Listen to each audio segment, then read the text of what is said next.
Alright, so the video we have for today. God, what the heck is this? What's this? Well, why does he have only like 4 teeth in his, what the yo, okay, bro. Okay. So the first video we have for today is the creepiest internet mysteries that were finally solved. So basically like okay, what the heck even is that, dude? I can't even take my eyes off of that because what the heck. But anyway, if you're new to the channel, be sure to put the stream twitch.tv/Rianiku. We are live frequently through the winter, so be sure to go ahead and come through. And also, hold up. Yeah, we're putting this on the live channel, so be sure to go ahead and pull up and let's go ahead and get in the video, bro. The 4chan body coordinates. Back in 2013, a stranger with the nickname TQ8 had posted a set of TQ8. coordinates on 4chan for an abandoned industrial area in Tennessee and said that anyone brave enough to walk into warehouse number 3 would find a prize waiting. It was posted on the paranormal board, so at first the thread looked like any other attempt to scare people, but then it became progressively more serious. Oh my gosh, 18 bro. minutes later, the original poster came back and complained that no one had gone to the spot yet, and he Dang. posted photos that worried even the most skeptical What? users. The pictures looked What? Why?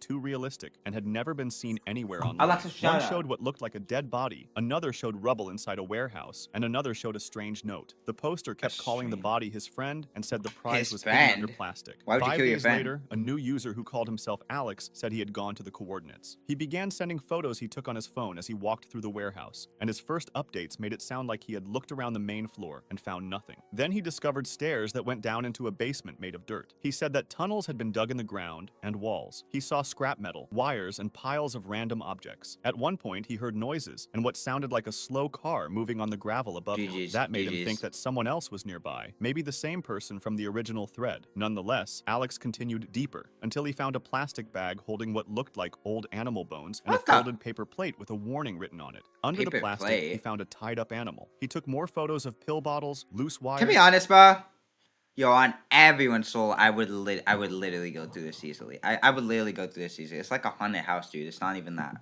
Foam pieces, scary, and even a mailbox full of more A animal mailbox? parts. Then he started to look for a way out, periodically updating what was happening on 4chan. He said he tried climbing through something he thought was a window, but it turned out to be a vent. Then, he posted a message saying he was turning around and running back through the wood door. After that, he never posted again. As people tried to understand what happened, they noticed something they had skipped earlier. Before going to the warehouse, Alex had written about meeting a strange man at Walmart. The man had asked if he used 4chan, and when Alex said yes, the man told him to meet behind the store at 11 p.m. Yo, Disney high school movie techniques, bro.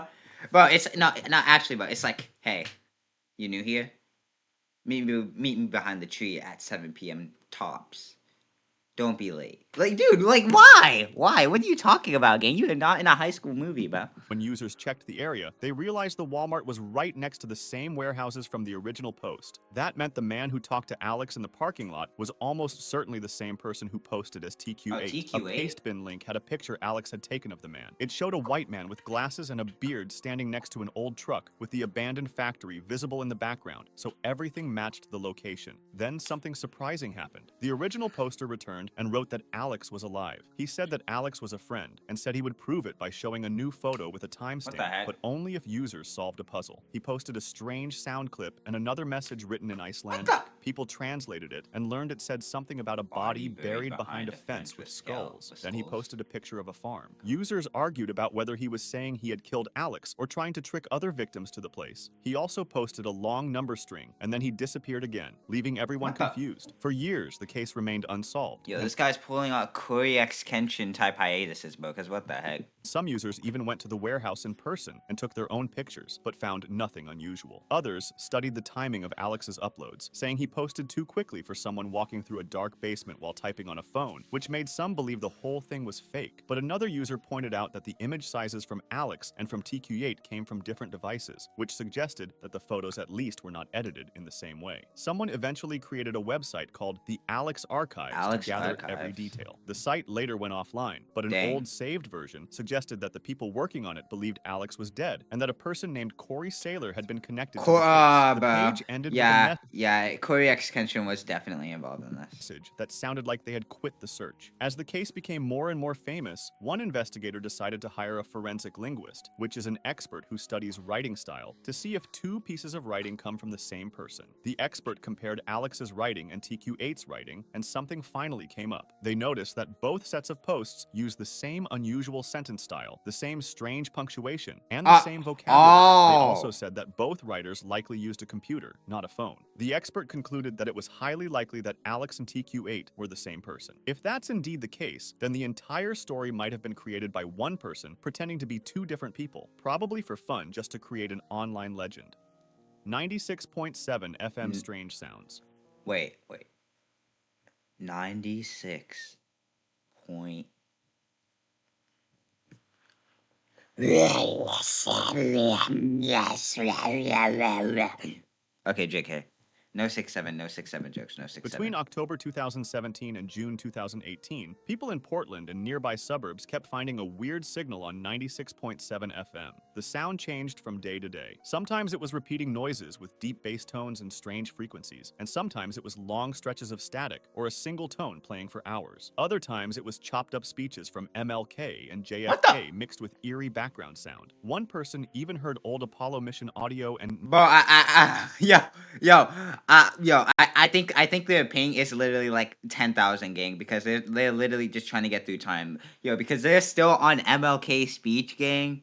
And then they're still on the Apollo 11 mission. Just give them time to catch up. They're kind of slow. NASA launch commentary hidden in the broadcast. The mystery started on January 6, 2018, when two Reddit users, Jimmy Salts and Bachi320, posted within minutes of each other asking if anyone else near that area had heard the strange audio on 96.7. Another user, the Little Norsk, replied that he had been listening to it for 5 months, and he uploaded recordings to YouTube so others could hear it too. In one clip, you can hear the station identify itself as KZRYLP Portland. People started speculating whether they had picked up a number station, which is usually used by intelligence officers to send encoded messages abroad. FCC records showed that KZRYLP Portland belonged to a group called the Community Alliance of Tenants, or CAT, a nonprofit in Oregon that works on housing justice and tenant rights. They had held the license for years, but at some point in 2018, the call sign changed from KZRYLP to KNUMLP, even though the license still belonged to the same organization. This was pretty weird, so people started digging deeper. They found a 2014 article from Radio World, which showed CAT proudly talking about how they wanted to use low-power FM radio to support their programs. Nothing in their mission suggested they would just broadcast those weird frequencies, though. To get answers, the investigator who researched this wrote an email to CAT in November 20. They're just trying to catch up through history, though. Just give them time, bro. Just give them time. They're impatient, bro. 2022. The message described the weird audio on 96.7, included links to recordings where KZRYLP was spoken, and asked if they knew what was happening or if interference might be involved. A person named Katrina replied briefly. She said the station belonged to CAT, and they were unaware of any interference. That was it. There were no questions, no surprise, and no explanation for months of strange broadcasts. The answer, of course, raised more questions than it solved. If someone else had been illegally transmitting on their frequency, you would expect worry or confusion. And if CAT had broadcast the strange sounds themselves, the short answer made it seem like they did not want to discuss it. But she probably did it. I'm not even gonna lie to you. She's probably just gatekeeping. Meanwhile, an unrelated New York Times article showed everyone how unusual the low-power FM scene is in places like Oregon and Washington. Oregon has many low-power stations for its population, and they often play very niche content. Russian news, bedtime talks between a father and his child, and other odd formats. This is where a new theory started to Gang, what are they listening to in Oregon? Because what the heck? form. On Reddit, a user named I Want to Believe pointed out that this kind of stunting is common on small stations. Stunting means playing strange or attention-grabbing content when a station is launching, changing its format, or trying to build curiosity. The user also said another Portland station, X-Ray, had done odd broadcasts before when they first started. Later, CAT's own website announced a partnership with X-Ray. That linked the tenant group with a station already known for creative and experimental radio. We don't have a public statement from CAT or X-Ray confirming that was their intention. The only direct comment we have is that the station is theirs and that they were unaware of any interference. Still, when you put all the clues together, the simplest explanation is that the strange broadcasts on 96.7 came from them, and for that exact reason. Yay, video games. Yay, On video September 8th, games. 2010, a Reddit What makes you so excited about video games? I'm not even gonna lie to you, gang. user named I mean, I was a would do the meme made same. a simple post in r/gaming asking what everyone's favorite Elder Scrolls Oblivion mods were. In the replies, a user called Yay Video Games left a slightly rude but still understandable comment. He joked that his favorite mod was the uninstall button and said the game Dang. was great but hard to fully remove from your system. Everything looked normal in the beginning, but then another user replied with "what?" and things suddenly changed, What's a starting the what? whole mystery. When Yay Video Games answered again, his sentence fell apart. He repeated his uninstall button idea, but then drifted into a strange line about Ubisoft goes Steamworks bye-bye. Always on What? DRM and you off go work. Are you good?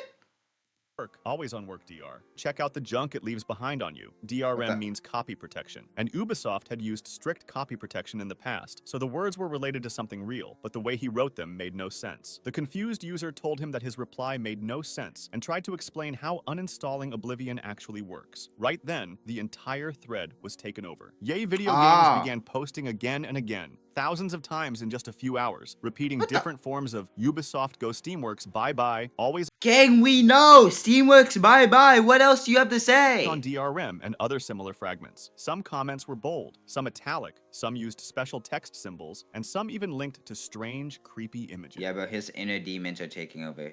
That's literally the only explanation there is to this. One of the most unforgettable images showed the same phrase written in shaky, uncomfortable handwriting, which made people think he might be having a mental breakdown. The spam flooded the thread so badly that his account was banned and the thread Dang. was removed. Later, the account itself was deleted and only showed a 404 page. People tried to study the images and the repeated phrase to find patterns, but nothing came out of it. For years, the Yay Video Games incident stayed in people's minds as one of those strange internet moments that never got solved. But that Yeah, but here's finally just freaking changed out. when a Reddit user named SoLegitHS, who found the mystery, decided to look deeper using old archived posts. While doing this, they found a series of connections that led away from the one gaming thread and into a small group of strange, almost hidden subreddits. The key moment was discovering that Yay Video Games had posted in a tiny subreddit called r/cleanliness back in 2012. He made a post titled Magic that simply said, "I need some help. I would not use it evilly." It was just as confusing as his original meltdown, but this time What is he talking? I need some help. I would not use it evilly. Okay, bro. What? it was in a nearly empty subreddit with no description, no banner, and a strange page title that said, "This is what?" The only moderator there was a user named No Substance Here. Looking through r/cleanliness showed scattered posts about bad sanitation, but hidden in those posts were comments by users who behaved in the same strange way as Yay Video Games. There was a weird conversation between the mod, another user called Not Sure How Big You Are, and a third Not user sure how named big you are, Vinyl what Record. the- Their comments were repetitive, odd, Yo, and usernames back like a decade ago were actually insane. Because what do you mean, not sure how clean you are? XX, cutie kitty paws XX 400. But like, what the heck? sometimes included links, just like the old spam from Yay Video Games. Checking the accounts one by one showed they were not random strangers. They were strongly connected. The main account, No Substance Here, posted normal things about video games, but also repeated odd phrases like the interrogation room underwent some changes while Underwent you were some away. changes He was while you were linked away. to another user, Not Sure How Big You Are, and both showed up in obscure subreddits, where almost every user seemed to be the same person replying to themselves under different names, including Vinyl Record, who made endless vinyl jokes. As people compared their writing styles, posting times, and shared habits, it became clear that these weren't separate users. They were likely multiple accounts run by one person. That left Damn. the question of why he behaved this way. To find the answer, people looked at the account with the biggest post history, which was Not Sure How Big You Are. This user was extremely active for 8 years and had long discussions in places about medicine. Bro, he's just a Reddit mod. He's just a Reddit mod. That's literally the only explanation there is for this.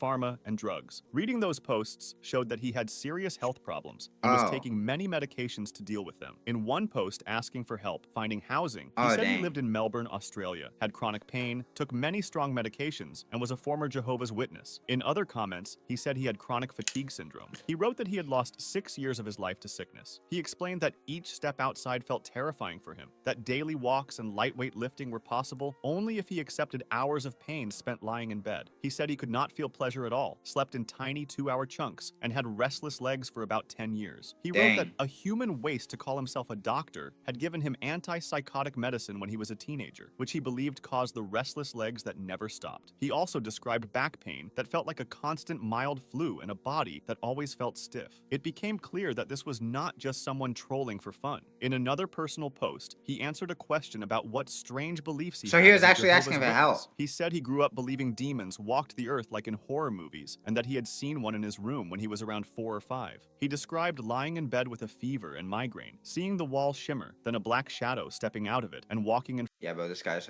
yeah, I'm not even gonna lie, bro. It's a hallucination, because if he has a fever, yeah, fevers, people can like hallucinate anything if it's that bad. front of him. He was frozen, feeling watched by this figure. When he told his mother about it the next day, instead of telling him it was just a fever dream, she said it was real. She said his drawings of monsters had broken Jehovah's protection and invited a demon into his room. It also matched what he said about having hallucinations during childhood sickness, showing that he had a long history of experiencing reality in distorted ways. As an adult, he turned to opiates to handle his pain. In one post titled +1 for drugs, he admitted to taking up to 1,200 milligrams. Oh my. Imagine being able to build Nah, 1,200 milligrams is actually insane. an app I'm not with even your gonna lie name to you, on bro. it, just by thinking about it. Meet Base 44. I do not A want to meet complete base AI 44. creation Shut up, bro. Milligrams of codeine per day just to get through the day, which is an extremely high dose. He also mentioned living in a chemical torture room house lined with stainless steel. Putting all of this together, the Yay video games meltdown and the connected accounts were logs of a very sick person who was being shaken by chronic illness, heavy medication, lack of sleep, and pain. When he flooded that Oblivion thread with Ubisoft go Steamworks bye-bye, always on DRM, over and over, he was probably stuck in a loop, holding onto a phrase related to a real gaming issue and repeating Yeah, bro, he was just asking for help. He was just asking for it help. without control. Y'all should have helped him. Kanye Quest 3030. Kanye Stop. you and repeating it without control. Kanye Quest What? What? Yo, what could this be? What could this be, gang? What could this be? 3030.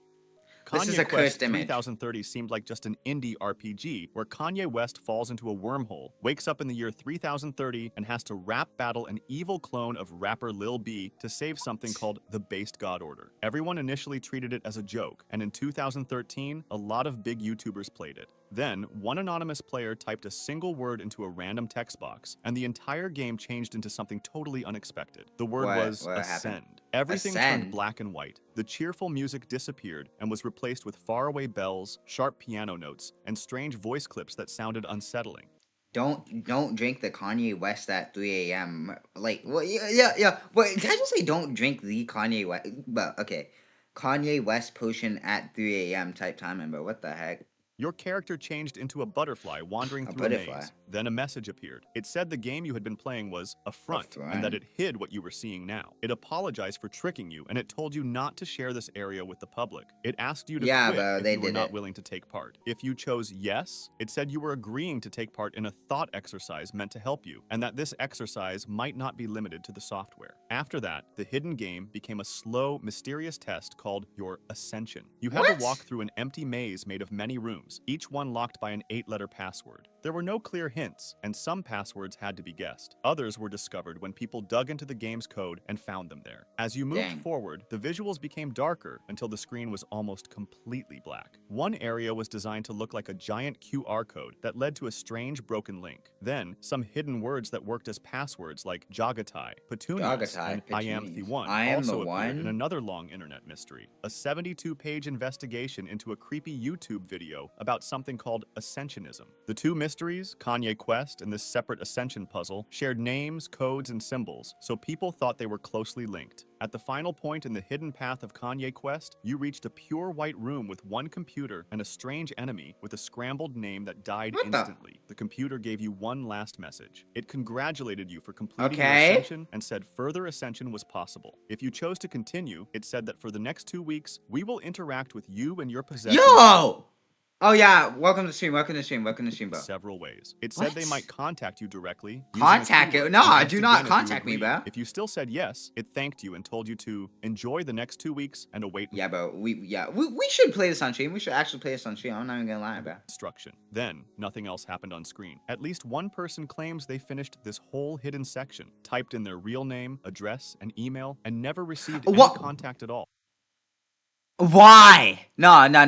The thing about this is that you don't even have to do it at all. Why? That's the question, gang. Why? Rumors spread that the original version had some kind of hidden online feature that could secretly send your information to a real group. And adding to the mystery, not long after the game came Oh, out, yeah, he's the good. game's He's good. page on the He's good. RPG Maker website was taken down. After dang. that, the only way to get the original file was through a password-protected link on the developer's Tumblr page, Did they which guess the it? public could not open. When people dang. mixed this with the talk of Ascension and interacting with your possessions, it became easy to believe that the game might be a recruitment tool for a real cult. Why don't we do it on stream? The game was just taken down. The game was taken down. That's what it said right here. After that, the only way to get the original file was through a password-protected link on the developer's Tumblr page, which the public could not open. When people see? mixed this with the talk of Ascension and interacting with your possessions, it became easy to believe that the game might be a recruitment tool for a real cult. Following the clues led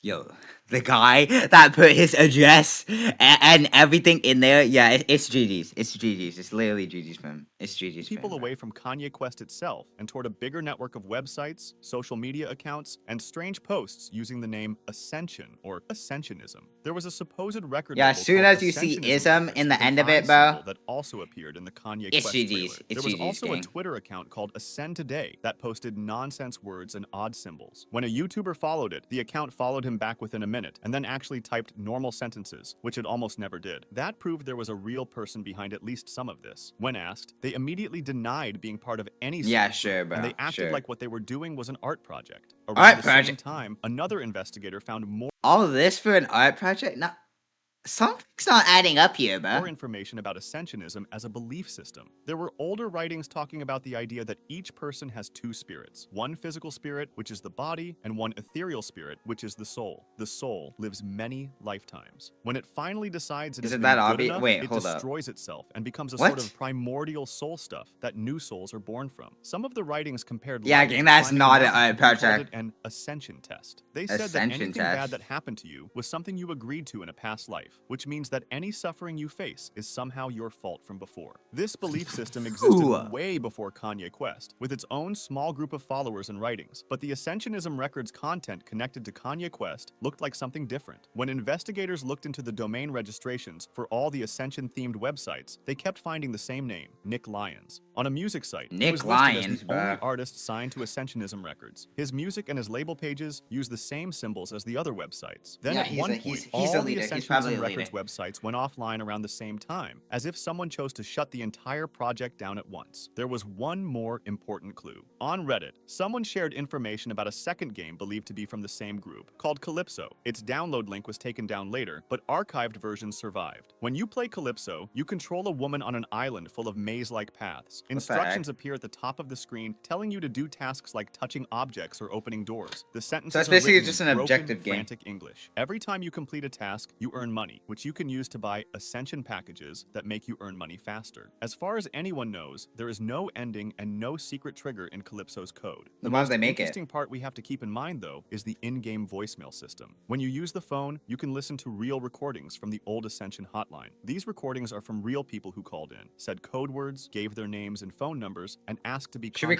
call? Should we These call? messages Actually, no, show we're that not at calling. least We're not some calling. people wanted to join or learn more about Ascensionism because of these puzzles. All of this Yeah, creates a clear I'm picture. not joining a Kanye cult, bro. I'm Quest not was joining a not just a cult, random no. joke RPG with a weird glitch, but either a large art project or an actual intro to a belief system called Ascensionism. If you want to discuss this video or suggest Yeah, bro, I'm not even gonna lie, gang. Oh my, yeah, that I was not expecting that. I'm not even gonna lie to you, bro. Anyway, we're gonna go ahead and put that on the live channel. Be sure to pull up the stream, twitch.tv/JNQ. We are live frequently during winter, so be sure to go ahead and come through. And yeah, we'll see you in the next video. Alright.